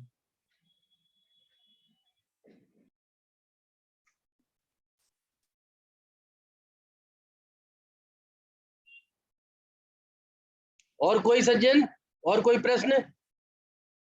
नहीं तो जी आज की बीसी अब समाप्त की जाती है। धन्यवाद।